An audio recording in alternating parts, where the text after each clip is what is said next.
वफाकी हुकूमत ने तहरीक लब्बैक पाकिस्तान पर पाबंदी तो आयद कर दी, लेकिन नाक़िदीन की जानिब से ये इल्जाम आयद किया जा रहा है कि टीएलपी को कलअदम करार देने के लिए जानते बूझते हुए इंसदाद दहशत गर्दी एक्ट का इस्तेमाल किया गया है ताकि वक्त आने पर पाबंदी उठाने का रास्ता खुला रहे। याद रहे कि वफाकी हुकूमत ने तहरीक लब्बैक पर पाबंदी लगाने के लिए इलेक्शन एक्ट या आईनी शिक को इस्तेमाल नहीं किया।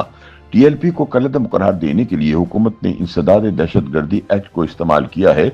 इस फैसले के नाक़दीन का कहना है कि इंसदाद दहशत गर्दी एक्ट के तहत पाबंदी लगाने से तहरीक लब्बैक के मुंतखब नुमाइंदे नाअहल नहीं होंगे और वो इलेक्शन में भी हिस्सा ले सकेंगे। लिहाजा ये कहना बेजा ना होगा कि हुकूमत ने तहरीक लब्बैक पर अधूरी पाबंदी लगाते हुए इसका रास्ता खुला रखा है। खुद हुकूमत भी इस सिलसिले में उलझन का शिकार दिखाई दे रही है। ये कंफ्यूजन इसलिए पैदा हुई कि हुकूमत ने टीएलपी को इलेक्शन एक्ट की शिक 212 या आइन के आर्टिकल 17 के तहत कलअदम करार नहीं दिया, बल्कि इंसदाद दहशत गर्दी एक्ट 1997 को इस्तेमाल किया है।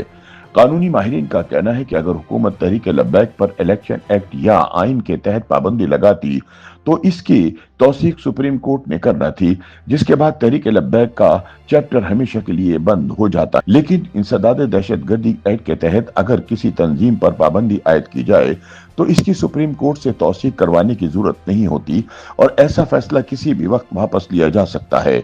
याद रहे 2021 में इमरान खान के दौरे हुकूमत में भी टीएलपी को इंसदाद दहशत गर्दी एक्ट के तहत ही कलअदम करार दिया गया था, लेकिन कुछ माह बाद तहरीक लब्बैक के साथ मुआहदा करते हुए हुकूमत ने यह पाबंदी खत्म कर दी थी। कानूनी माहिरीन का कहना है कि अगर तहरीक लब्बैक पर आइन के आर्टिकल 17 की झैली शिक 2 और 3 के तहत पाबंदी लगाई जाए तो फिर वफाकी हुकूमत 15 रोज के अंदर अंदर रेफरेंस सुप्रीम कोर्ट भेजने की पाबंद होती है और सुप्रीम कोर्ट मुमकिन तौर पर ज्यादा से ज्यादा एक माह में हतमी फैसला सुना देती है। तहम अगर ऐसा हो जाता तो फिर इस पाबंदी को खत्म करना नामुमकिन हो जाता। कहा जाता है कि इसीलिए 2021 में इमरान खान हुकूमत और अब शहबाज शरीफ हुकूमत ने भी दानिस्ता आइन के आर्टिकल 17 को इस्तेमाल करने की बजाय इंसदाद दहशत गर्दी एक्ट का इंतखाब किया ताकि पाबंदी का फैसला वापस लेने के रास्ते मसदूद न हों। ख्याल रहे कि वफाकी हुकूमत ने तहरीक लब्बैक पर इंसदाद दहशत गर्दी एक्ट 1997 के सेक्शन 11B की शिक 1 के तहत पाबंदी लगाई है। इस सेक्शन के तहत लगने वाली पाबंदी के नतीजे में टीएलपी के इंतखाबात में हिस्सा लेने पर कोई कदगन नहीं और न इसके मुंतखब नुमाइंदे नाअहल होंगे। इस वक्त टीएलपी का सिर्फ पंजाब असेंबली में एक एमपीए है, ताहम सिंध के बल्दियाती इलेक्शन में इसके कुछ नुमाइंदे मुंतखब हुए हैं। इसी तरह इंसदाद दहशत गर्दी एक्ट के तहत कलअदम करार दी गई तंजीम 15 दिन में हुकूमत को नजरसानी की दरख्वास्त दे सकती है। चुनाचे ये तासुर गहरा होता है कि इसी एक महीने के अंदर टीएलपी के साथ कोई मुआहदा भी तय पा सकता है। माजी में भी पाबंदी के बाद टीएलपी ने इमरान हुकूमत को नजरसानी की दरख्वास्त दी थी, जो मशरूत मुआहदे के साथ कबूल कर ली गई थी। कानूनी माहिरीन के मुताबिक अगर वफाकी हुकूमत तहरीक लब्बैक की नजरसानी की दरख्वास्त मुस्तरद कर भी दे तब भी इसके लिए रिलीफ का दरवाजा मुकम्मल बंद नहीं होता। इस सूरत में वो हाई कोर्ट से रुजू करने का हक रखती है। अगर वहां भी सुनवाई ना हो तो तहरीक लब्बैक सुप्रीम कोर्ट का दरवाजा खटखटा सकती है। ताहम हुकूमती हलकों का कहना है कि तहरीक लब्बैक पर पाबंदी का फैसला वापस लेने का कोई इम्कान नहीं। उनके मुताबिक हुकूमत पाबंदी के हवाले से संजीदा है और इसीलिए टीएलपी के सरबराह के खिलाफ पुलिस एहलकारों के कत्ल का मुकदमा किया गया था और इसकी गिरफ्तारी के लिए छापे मारे जा रहे हैं। इसके अलावा तहरीक लब्बैक के जेर इंतजाम चलने वाली 200 से जायद मसाजिद को औकाफ की तहवील में दे दिया गया है। टीएलपी पर जिस इंसदाद दहशत गर्दी एक्ट के तहत पाबंदी लगाई गई है, इसके तहत पिछले 25 वर्षों में दर्जनों तंजीमों, जमातों और फलाही इदारों को कलअदम करार दिया जा चुका है।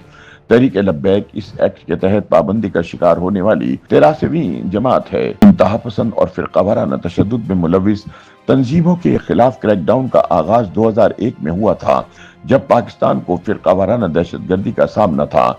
इसलिए सबसे पहले लश्कर जंगवी और सिपाही मोहम्मद को कलअदम करार दिया गया था।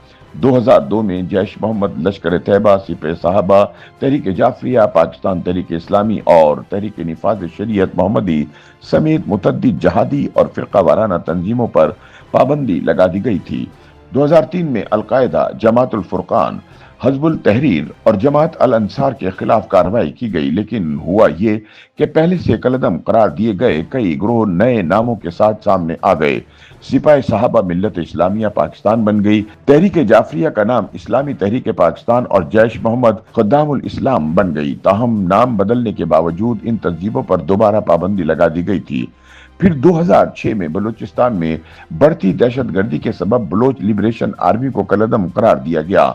इसके बाद हुकूमत ने Baloch Republican Army, Baloch Liberation Front, Lashkar Balochistan, Baloch Liberation United Front और बलोच एमडी पर पाबंदी लगा दी। तज्जियाकारों के बकौल तहरीक लब्बैक भी नए नाम के साथ खुद को मार्केट कर सकती है, लेकिन इस सूरत में इसे दोबारा कलदम करार दिया जा सकता है। YouTube पर गूगली न्यूज देखने के लिए youtube.com की सर्च बार में गूगली न्यूज टीवी टाइप करें। गूगली न्यूज के पेज पर सुर्ख रंग के सब्सक्रिप्शन वाले बटन पर क्लिक करना ना भूलिए। YouTube पेज पर अपलोड होने वाली वीडियोस से बाखबर रहने के लिए बेल आइकन पर क्लिक कीजिए। आपको हर नई वीडियो के बारे में नोटिफिकेशन मौसूल हो जाएगा।